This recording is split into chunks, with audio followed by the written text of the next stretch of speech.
All right. Hello, everyone. Welcome to episode number 364 of the Restoring Rapport podcast. I'm super excited for the content we got planned out for you guys today. As always, this is a podcast for young believers who are pursuing the goal of marriage and family and trying to get married as young as possible in a healthy way according to God's design. I'm your host, Seth Hensley. I come on twice a week, every week on Thursday and Sunday to discuss not only the benefits of getting married young, but I try to equip and encourage you in your pursuit of that goal. And today we're going to be finishing our review of Jordan Peterson's marriage lecture series. The first episode is the only thing we're going to have finished, hopefully, this week. I mean, we're 26 minutes in, so we might finish it this week, we might not. I'm hoping to, but anything can happen. I am going to also go over hopefully some more of Brad Wilcox's stats for you guys and his studies and articles on the benefits that marriage offers you as a young person in the modern world. So without further ado, let's go ahead and pick up right where we left off in the last episode. I really like doing this for you guys so far. If you've enjoyed it, reach out and let me know what your thoughts have been so far on either the marriage series that we're watching or the marriage stats that we're reviewing. I would love to hear your thoughts on those. Let's go ahead and get started. Yes, especially if you add to that children and the, let's say, robust improvement of the surrounding family. How is that not positive? And so that's a step of faith. It's like, I'm imperfect. God, that's for sure. And so are you. And we're fortunate we found anyone at all. And we have a short lifespan and can't sort through all 3.5 billion potentially available partners. And so at some point, we're going to have to say, all things considered, this is a good enough starting point. And then we're going to commit to this in some fundamental manner. And then I would say, the more fundamentally you commit to it, and this is the issue of the vow, the more serious you take the marriage. Because I'm trapped. Man, I'm stuck with you. Just like I'm stuck with myself. There is absolutely no escape from you.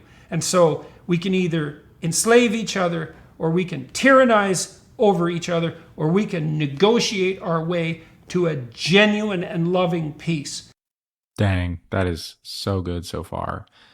Couple things he said there that I think are really important to highlight, and that is the paralysis of choice that can arise from you believing you have, 3.5 billion options in the world is truly immobilizing. Okay. If you really think that there's always going to be somebody better, a couple Tinder swipes down the line or a couple, social media connections down the line, you're always going to be immobilized and you're never going to actually pursue a lasting relationship with somebody because you have basically the fear of missing out. Okay.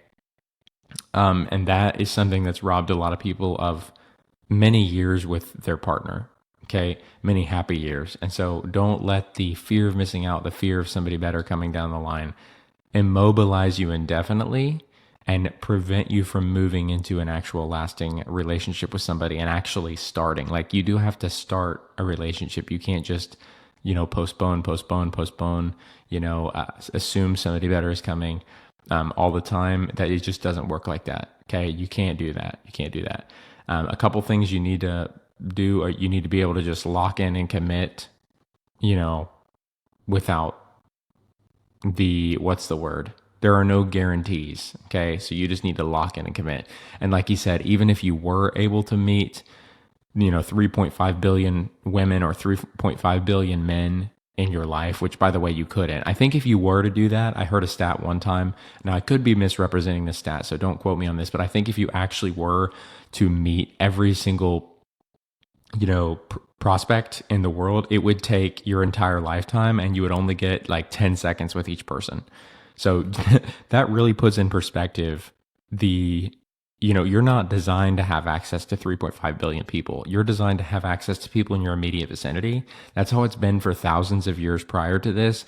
And that's sadly gone away thanks to the internet and the accessibility you have to that many people in the world now. But I would argue that you don't have to go through that huge number of people to find somebody, because again, you would be an old man or an old woman by the time you've been through them all, and you would have just a few seconds with all of them. Okay. And so it's not, you would use your entire life basically trying to find the right one. That's kind of the moral of the story here. You can waste your entire, life trying to find that perfect person when really you just need to pick somebody and commit to them and make it last. And of course, wisdom, I'm not throwing wisdom out the window here. at all in any way, shape, form, or capacity. I'm just saying that you do have to actually choose. If you're going to live in the way that God has probably designed you to live as a married person, you're going to actually have to get married. You can't just keep looking and looking and looking. Those are the options. And I don't think that you will do the difficult work necessary to negotiate to a stable and loving peace without a gun to your head. And you might say, well, I will. It's like, yeah, you're a saint, are you? You're an Old Testament prophet. You're the sort of person that just has it 100% together, are you? And you're going to be able to negotiate with someone different than you of the opposite sex successfully by yourself with no social scaffolding. That's your theory. Or that none of that's necessary. Well, those are not good theories, and they're not going to work out well for you when you play them out in your life. My friend, a friend of mine who's Swedish, married a woman of Swedish descent, and they decided to go to Sweden to get married. And during the marriage ceremony, one thing they were asked to do was hold a candle aloft between them jointly. And the candle signified Christ, like the star on a Christmas tree signifies Christ, or the sun re-arising at the lowest point of the winter signifies Christ, or the lights on a Christmas tree in general signify the light in the darkness and the light on the hill, all of that. And so what's the symbolic meaning, the metaphoric meaning of that holding the candle aloft? And the answer is, well, imagine that in our marriage, which could be the deepest form of relationship, there's a real dialogue that's established. And dia is duo, is two, and log is logos. Logos, and logos is the rationality of the implicit order of the world and also the figure of Christ, technically speaking. And so a dialogue is the attempt to embody the implicit logic of being and the spirit of Christ in a communicative relationship. And that is its own spirit. And so you might say, well, when are you inhabiting the spirit of the logos, or when are you allowing it to inhabit you? And the answer is, well, let's say you're having a conversation with someone. It's a really good conversation. You're deeply engrossed in it. It's really meaningful. It's really deep. The time flies by.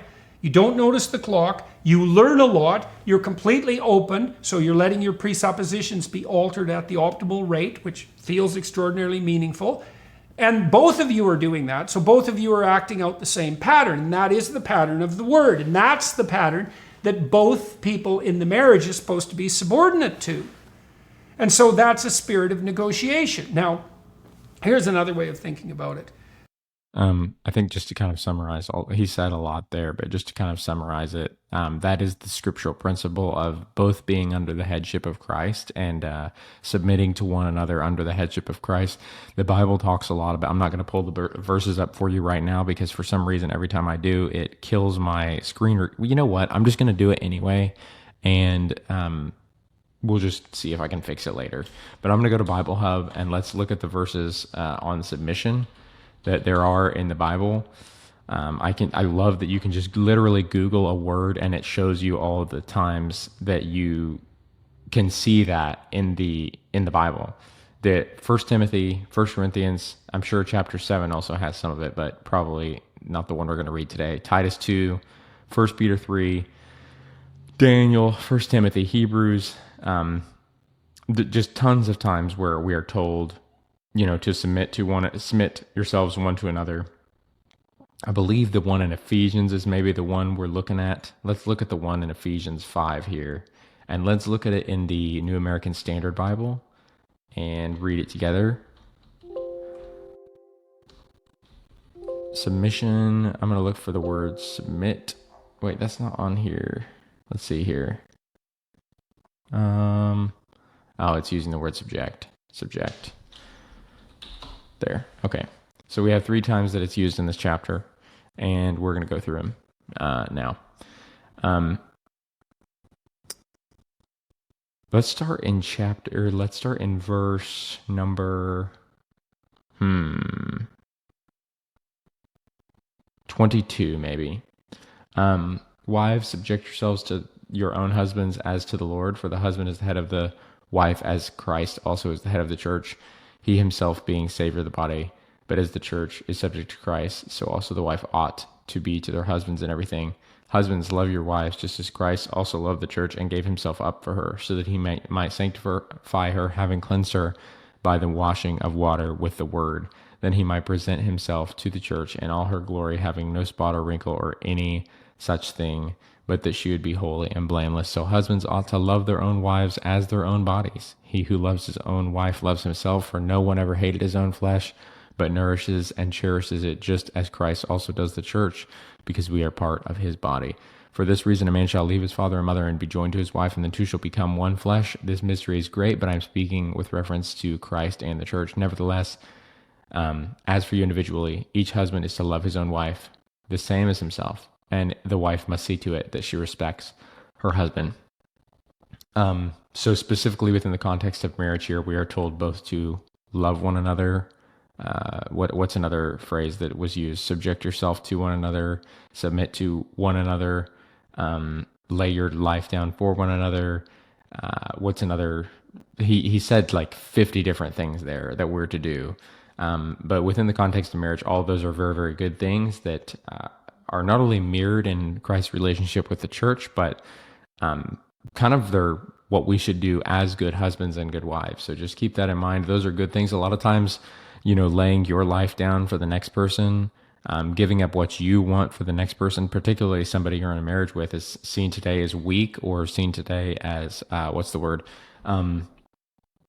something. It's diminishing yourself and being kind of a suck up or something like that to another person, and it's presented in a bad light. And it's really like, no, the Bible talks about it as a good thing. And, laying your life down for another person, submitting to your partner, respecting your partner, loving your partner as Christ loved the church, all those as good things, not bad things.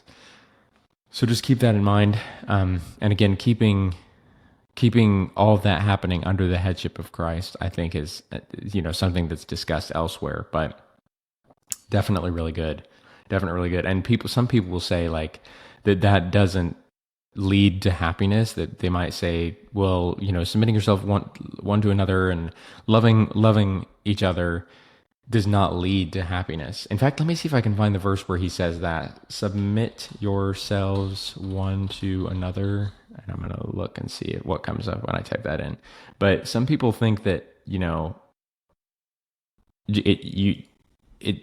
way of Paul is describing here does not lead to happiness.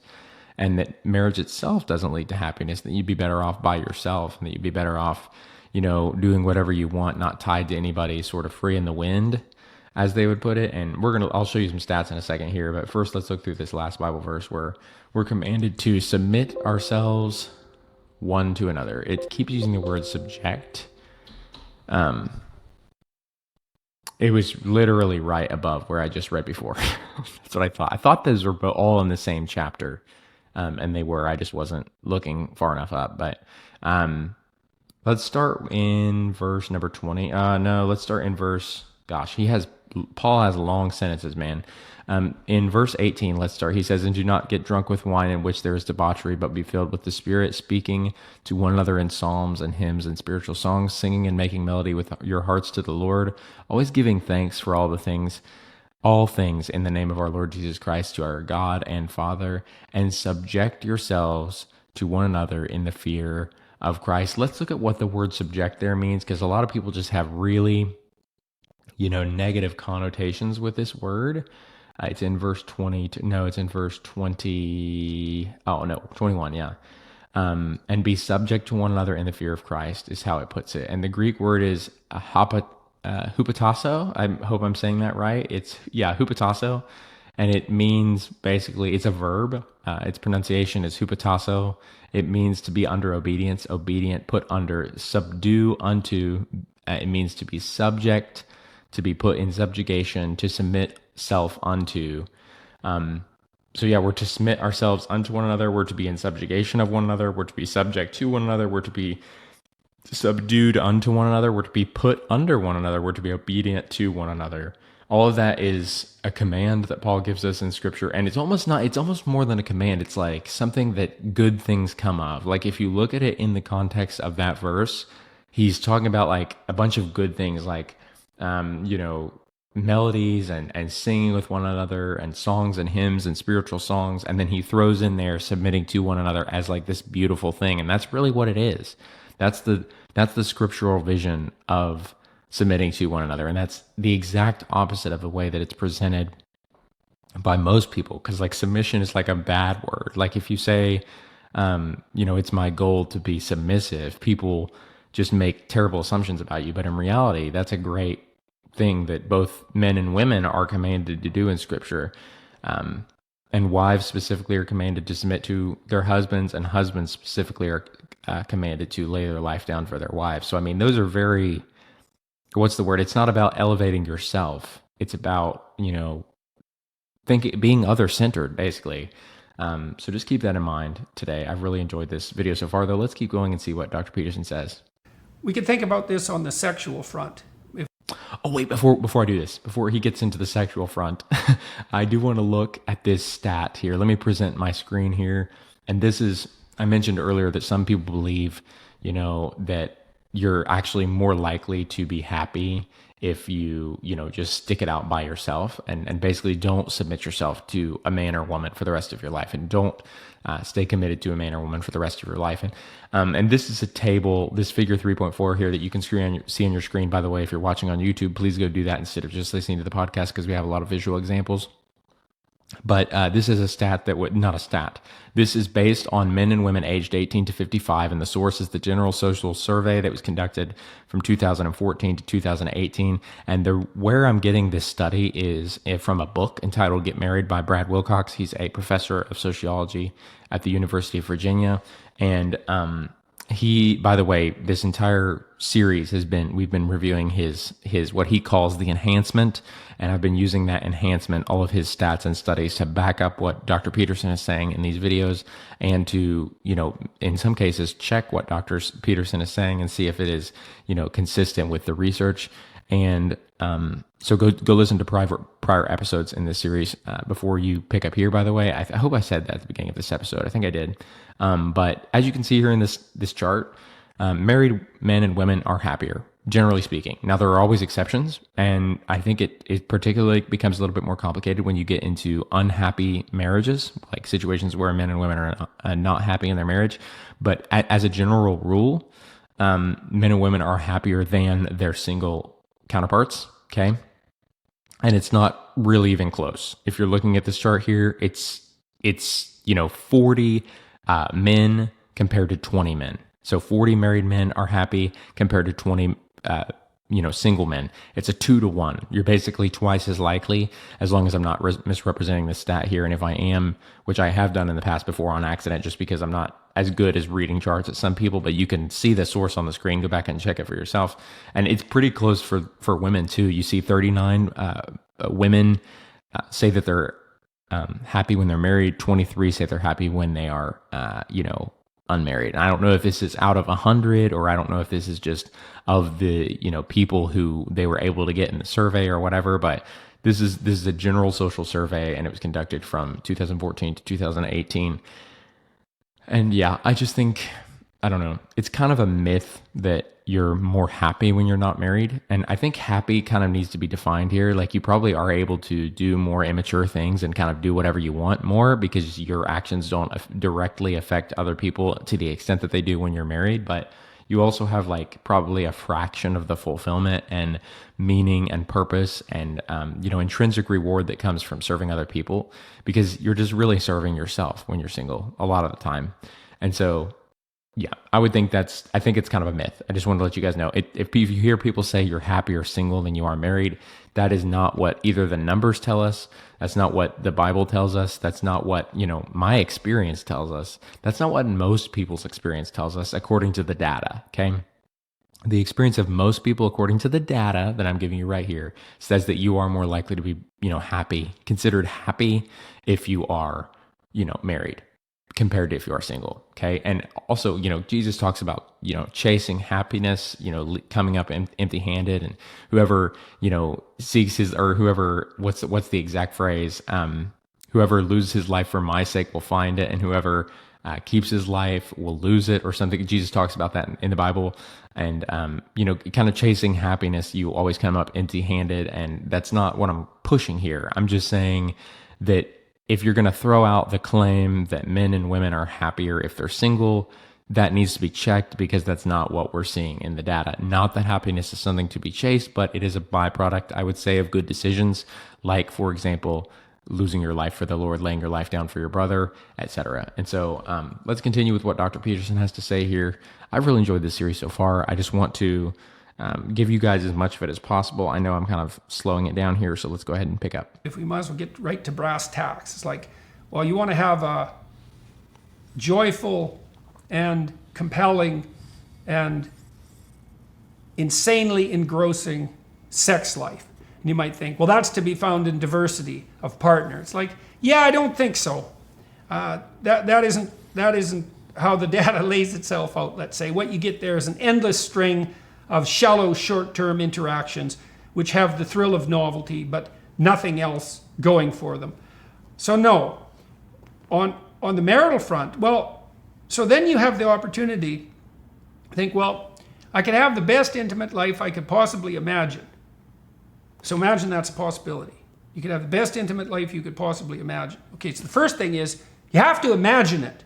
Now, people do this. So most people have erotic fantasies, and they spontaneously manifest themselves.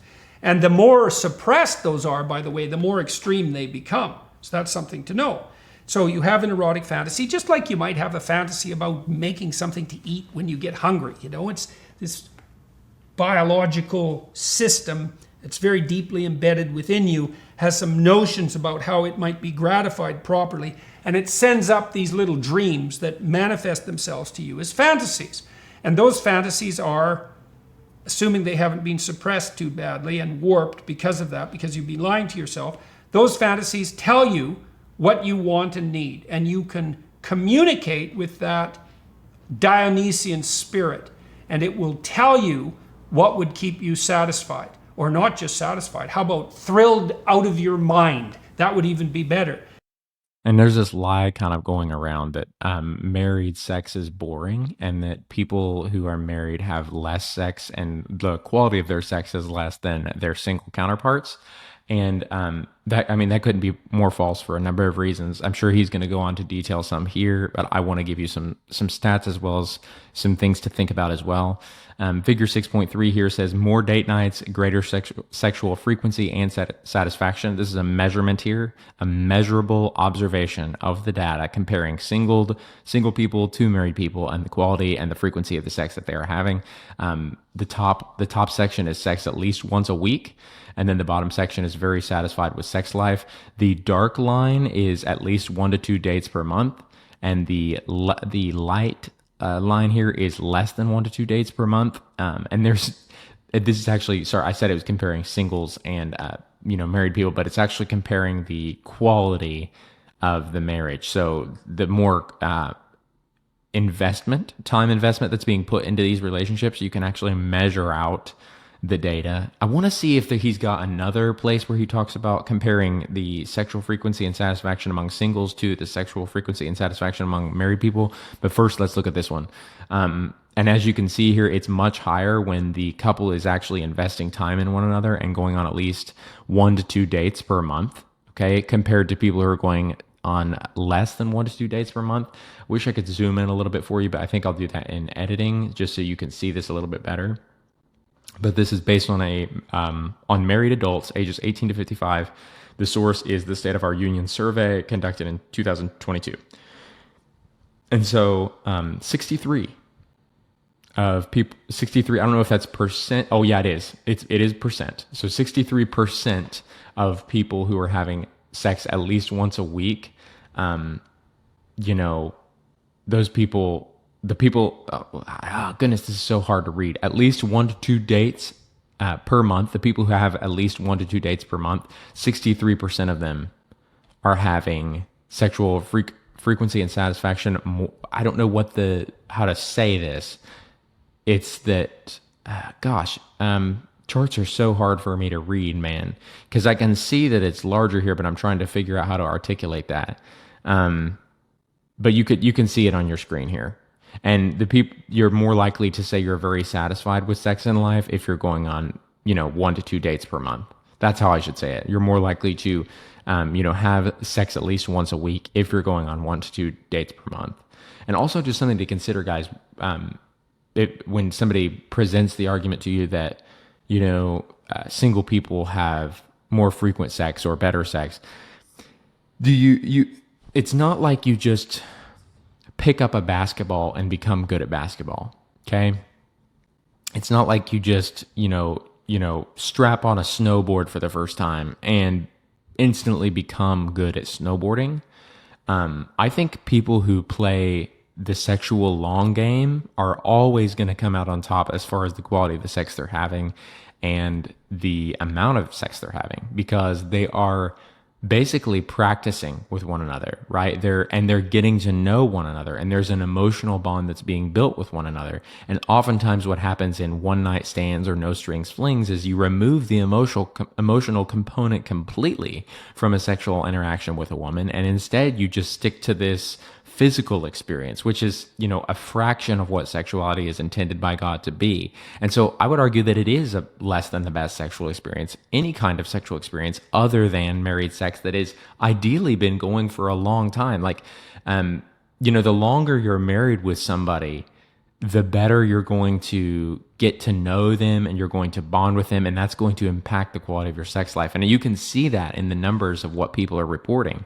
Like, according to this figure 6.3, you are more likely to have sex at least once a week if you are going on 2 dates per month, 1 to 2 dates per month. You are more likely to report very satisfied with your sex life if you are going on 1 to 2 dates per month. And again, that's the long haul. That's not just, find somebody, meet them, sleep with them, because that doesn't produce, good results, I would say, for men or women. Probably particularly for women, but still, I don't think it's going to be the best sexual experience for men doing that. And, as young believers, we're explicitly told by Paul that fornication is wrong. And if you don't know what fornication is, you can just do a simple Strong's word search on that. And the Bible, I think the Bible is extremely clear on, its stance on, the morality of sleeping around. And so there are just many reasons not to do this. And, just to go over a few of them again, you're explicitly condemned in Scripture from doing this. This is not a good idea. Number 2, you're usually not going to have a good sexual experience doing this. It's not going to be that great compared to the Genuine article, which is, the long-term sexual strategy. And, you're not going to have sex as often, according to the data. And so I hope that just kind of enlightens you guys a little bit here. I also want to look and see if he has another chart on, because he mentions this 8 times. Let's see here. This is another chart, women's marital happiness by men's providership and emotional engagement. No, I don't, it's not necessarily, I'm looking about, okay. Shared faith, no. Shared faith, better sex. Shared faith, more sex. That's another chart study that he's done, or that he's cited here. Figure 6.3, more date nights, greater sexual frequency and satisfaction. That's the one we just did. So he doesn't have a chart here comparing the sexual interactions of single people to the sexual interactions of married people. I know there are studies out there that have been done on that, and I've looked at them in the past, but I don't have them on hand right now. So go Google them if you want, but also just think about it logically. Everything that I said still stands there. So let's get back to what, Jordan Peterson said are the reasons that, just opening your sex life up to anybody and sleeping with a million different partners and diversity are, let's see why he says that's not exactly the metric you need to be using for what a healthy sexual life is. And then you can admit that to yourself. In any case, you can reveal what your desires are to yourself. And that's a frightening thing, because what sort of lust-ridden, god-awful monster are you? And the answer to that might be exactly the sort of lust-ridden, god-awful monster that your partner would actually like to make love with. That's a possibility. And then you could say, well, I've got this fantasy, and it looks like something that would be deeply satisfying if it could make itself manifest. And it doesn't seem too perverse and short-term hedonic or destructive. And so I could admit that to myself, and then I could talk to my partner about it. And one of the things that's very interesting about short-term relationships is that people will do things with each other physically that they're too embarrassed to talk about. And they won't discuss it. And I would say, well, that's an indication that you put the cart before the horse, man. If you can't talk about it before you do it, then the level of intimacy that you have with your partner is not proportionate to the level of intimacy that you're pursuing physically. And that's a disjuncture and a disharmony, and it's suboptimal at the least, and it's really wrong. But with And let's think about, another great quote that I have by Jason Valentin is he says your level of intimacy should never surpass your level of trust. So basically, if you, like Jordan Peterson said, cannot even talk about sexual things that you would like or, are wanting with this person, but you're doing them, what's the word? He said you're putting your cart before the horse. I think it's more than that, though. You're doing something with somebody that communicates a high level of trust, but you don't trust this person. You're doing something very serious with this person, and this person is giving you no indication, either verbal or with their actions, that they're in this for the long haul. And so that is an incredibly dangerous game, because this is how people get, soul ties. This is how heartstrings develop, and then their heart is rend in two. It's torn asunder because this person decides to leave, and there's been this bonding there, but there hasn't been this trust there. And that's why the trust thing is huge. And that's why, again, I think marriage is the safest place for men and women to engage in sexual relationships, and it produces the best sexual fruit, and it has the better fulfillment and satisfaction, sexually speaking, because you can actually trust your partner to stick around with you for the years. Okay, get to know one another for the years, and that kind of thing. Because if you don't have that, you're always going to be worried about whether or not your partner can stick around. You're always going to be stepping on eggshells, not taking any hard conversations with them, and trying to do whatever you can to get them to stay. And that's just it's not a peaceful way to live. You're always worried. Okay, and that's when your level of intimacy with them has surpassed the level of trust that you have for them to stick around. And I think that quote by Jason Valentin is just really good. Like, you need to make sure that you're not in that situation. Your marital partner, you can think, oh man, I'm stuck with you. Okay, so what are we going to do about that? Well, how about we investigate the nature of each other's fantasies and see if we could deliver what's requested. And let's see if we could make that into a game. And I have some practical advice for that. It's like, okay, I was a therapist for a long time, and I talked to a lot of people about their marriages. And I've been married 33 years as of 2 days ago, and it's gone pretty damn well. And sometimes it's gone so well I can hardly believe that I'm privileged enough to be alive and have it happen.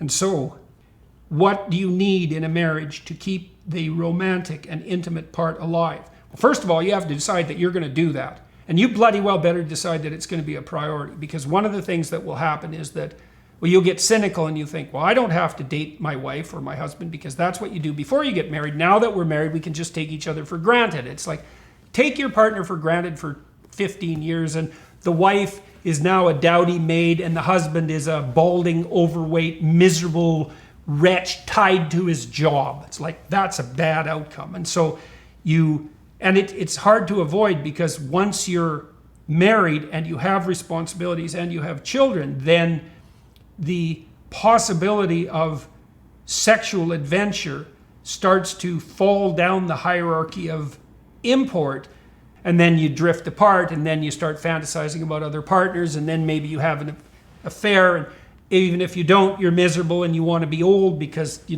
vitality of your sexual youth is destroyed. Bad idea.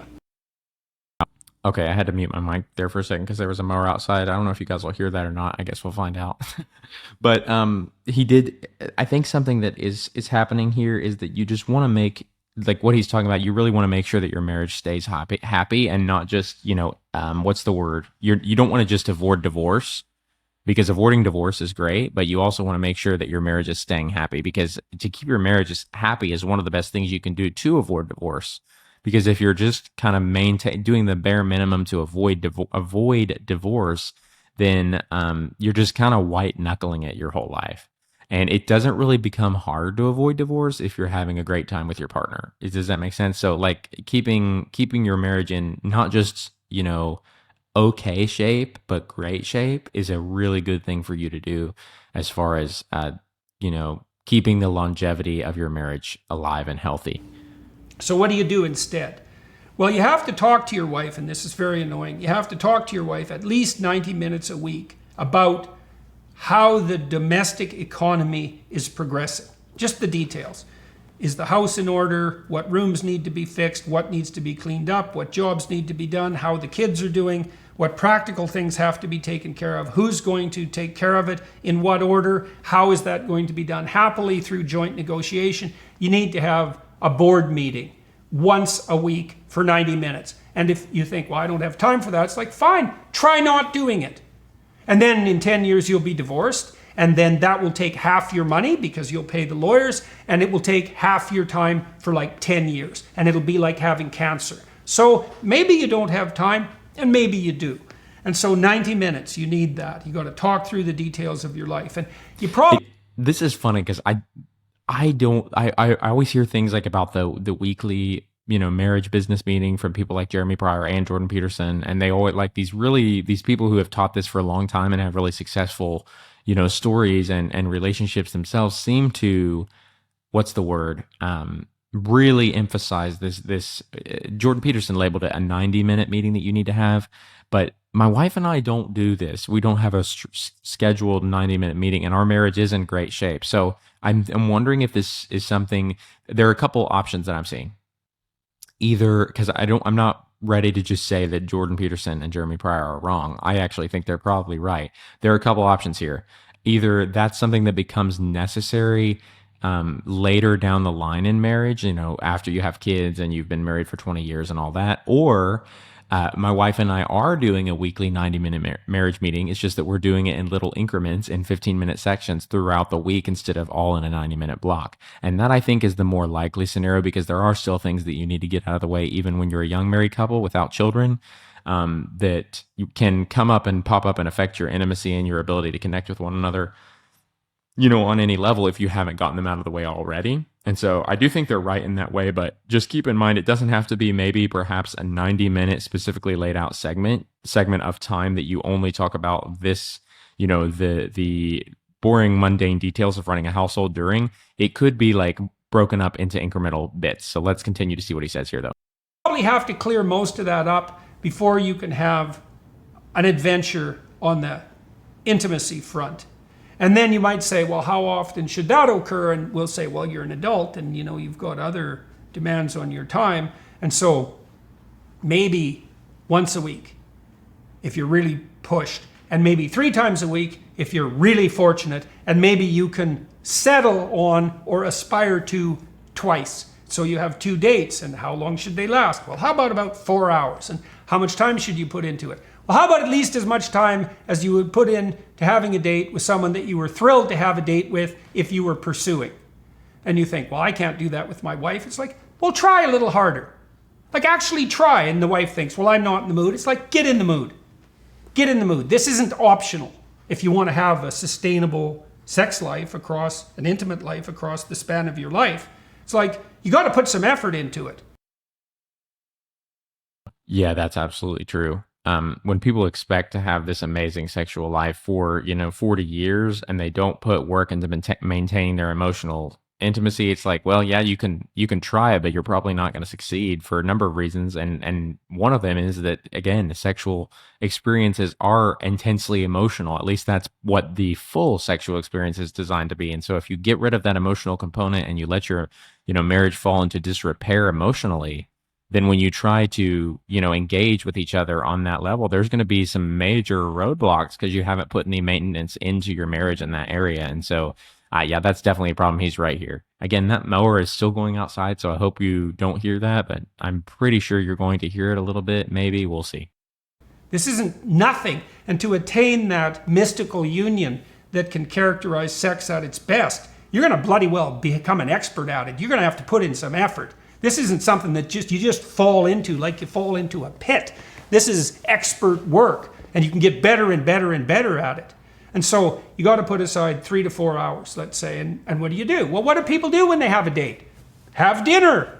Go out to a restaurant. if you want, or have dinner at home and figure out who's going to cook and who's going to serve and try to make it pleasant. And then, well, what else can you do? Dance. Learn to dance. I don't dance. It's like, that's a hell of a thing to say, man. Because every social interaction is a dance. You're not going to dance with your wife. Do you know what? That's foreplay. It's like, I don't engage in foreplay. It's like, well, why not? Well, obviously, because you're no bloody good at it. Obviously, that's why, because if you were good at it, believe me, you'd be engaging in it. And so you can dance. And I saw this great video of my father-in-law dancing. He's 90, and he's barely standing up now, you know, and one of his caretakers, good woman who's in his house with him, with his current wife, got him up to dance. And you know, he's 90 and he could dance. It's like, hooray. And so maybe you could dance for the rest of your life with the woman that you love in your peaceful walled garden. If you had any sense and you weren't like hemming yourself in with these conceptions of who you can't be. I can't dance. I don't need to date my wife. You know, I'm saying this with some degree of shame too, because when my wife originally proposed, when we had small kids, that we have date once a week or twice a week, you know, I was cynical about it right off the bat, and that was so stupid, man. I almost missed a major league opportunity there, because I thought the typical, you know, cliched rants of idiocy. I thought, well, you know, we're married, we don't need that. It's foolish, or it's beneath me, or it'll take all the spontaneity out of it. So that's what I wanted. I wanted perfect, spontaneous sex. That's what I was going for, like right off the bat. I didn't think were there any, like, you know, incremental steps towards that. It's like, it's not perfect, spontaneous sex, I'll have none of it. It's like, Woody Allen was smarter than that. He said, sex is good even when it's terrible, it's good. It's like, so, you know, don't wait around for perfection. And so I did overcome that pretty quickly, and we started practicing having dates, usually twice a week, and usually for 3 or 4 hours. And that's definitely been like a highlight of our mutual existence. And both Tammy and I got extremely ill over the last 3 years. We both just... I think kind of the gist of what he's saying here, and this has been one of my favorite things that he said so far. And, you know, I don't like dancing per se, but I think I do like the thing that he's getting at. And it doesn't really matter if you like it or not, because what he's really saying is you have to be able to do whatever you need to do in order to make it easier for your wife. Everything easier. Her life, her connection with you, everything. If it makes it easier on her, if it makes her experience better, if it makes her life, you know, more enjoyable, it's your job to rise to the occasion and do it. Like, even if it's difficult or something that you don't like to do. And that's really what he's getting at. It's not specifically dancing, I don't think. I mean, I do think dancing is part of it. Like, my wife likes to dance with me every once in a while, and that's something we do at weddings. But it really, what he's saying is if it's a type of what's the word, interaction that leads to a more enjoyable experience for your wife, you need to rise to the occasion and do it. That's just all there is to it. Because if you don't, you're giving up, again, a better experience for yourself. Yes, but that's the selfish motivation. You're giving up, you know, an opportunity to lay your life down for your wife and make her life better. And that's really the problem here. About died, and not just a little bit, many, many times for many months and years. Awful. And we were separated a lot for 2 years, and it was hard for us to come back together because a lot of water had gone under the bridge, and we were alienated from one another because we hadn't been around and because things had got so utterly, insanely complicated. And we started having dates again, and we knew how to do it because we'd been practicing for 30 years. And even though I was still mostly dead and she was just recovering from a near fatal illness, we could do it, and it was good.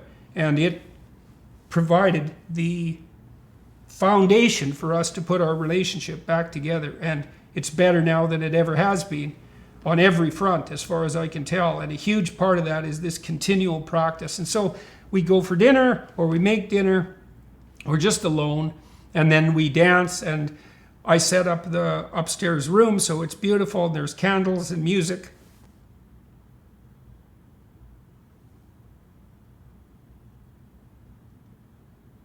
And I spent hours putting together a musical playlist that's very beautiful. We usually use 30s and 40s jazz and crooners, not the hyper sentimental stuff, but there's some great positive romantic music from that era, maybe from the 20s to the 60s if you extend it. I've got about a 27-hour playlist that I've probably put 400 hours of work into.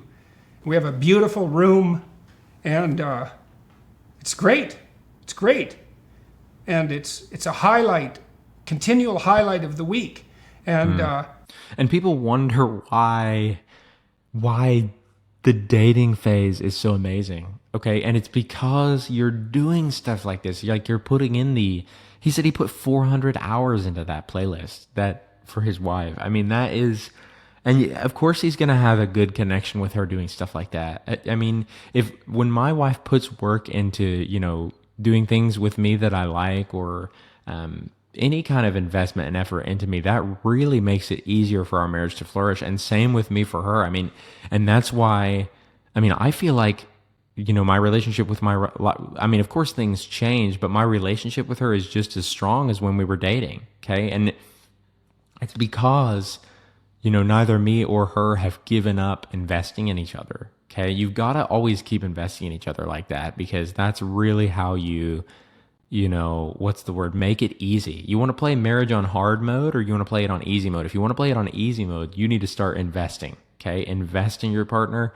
And that makes the relational aspect of the marriage very, very easy, because you're both feeling maximally loved. And so I just love that he's talking like, this is amazing. Awesome stuff. I shouldn't tell you all this because it's personal, but I'm going to anyways. So about 25 years ago, 30 years ago, I was checking out my fantasy life. And like most men, I'm fairly interested in visual displays of feminine beauty, and lingerie is it's a biological super stimulus, so it provokes visual sexual response in men, and different outfits add novelty, and novelty is an important aphrodisiac. And so I was looking at Victoria's Secret, I think, and thinking about lingerie, and I thought I could buy Tammy a whole bunch of lingerie. And so then I found this company called trashy.com, which I think is quite funny. And they have all sorts of stockings and bodysuits, and like very, very reasonably priced. So I bought like a truckload of it, which I thought was very funny. Really, like 100 pieces. I thought, well, what the hell? Maybe she'll wear it. And so I bought it, and she wore it. And so I would highly recommend that. It was definitely a wise investment of time and effort. And so, and that's another way. Like that right there, that is, what's the word? That's investment. Again, it's like everyone in life is like running around thinking that you can get the gold without striving for it, thinking that you can get the gold without putting an ounce of effort, an ounce of investment, an ounce of money, an ounce of time, an ounce of thought into it. And it's like, that's not how life works. That isn't how life works. You want good stuff, you've got to be smart. You've got to work hard. You've got to make good decisions. You've got to learn from bad decisions and not repeat those. I mean, this is not some simple thing. Like you don't just get an awesome sexual life dropped in your lap. You don't just get, let me say it like this. You don't just get the best sexual life dropped in your lap. Okay. You don't just get the best emotional connection with your wife dropped in your lap. You don't just get the best connection dropped in your lap. And I think people know this, but then they don't put in the reps, and then they wonder why their marriage isn't the quality they want. And I'm like, well, you really know deep down, you know why your marriage is not the quality you want. And it's you're not putting in the reps. Okay. You're not, and I know it's hard. I'm not dogging anybody for, I'm not condemning anyone here. There's no condemnation for those who are in Jesus. I'm just saying, what's the word? Like, put in the reps, man. Put in the investment, put in the time, put in the money, put in the resources, put in the thought, put in whatever you have to put in to make your marriage what you want it to be, because it's up to you. It's up to you. When you have the same partner, you have to call out the mystery of novelty. And if you see the other person deeply, you can see them transform and change. And they're by no means dull or, what would you say? or casually set aside. Like I said, if you're bored by your partner, That's you. you might look to your own devices for the explanation of that. And you can continually revive that mystery. And one of the things I found with these dates, it's so interesting, is that if we set it up right, then there's a time shift that occurs. And the time shift is that we both get placed back in that time of our life when we fell deeply in love. And that happens over and over and over. And every time it happens, if we're doing this properly, it actually gets better.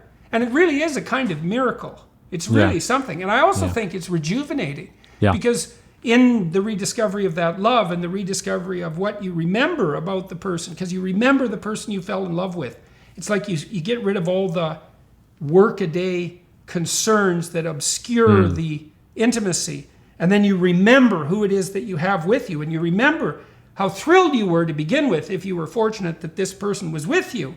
And then you can have all that again. And you can practice having that.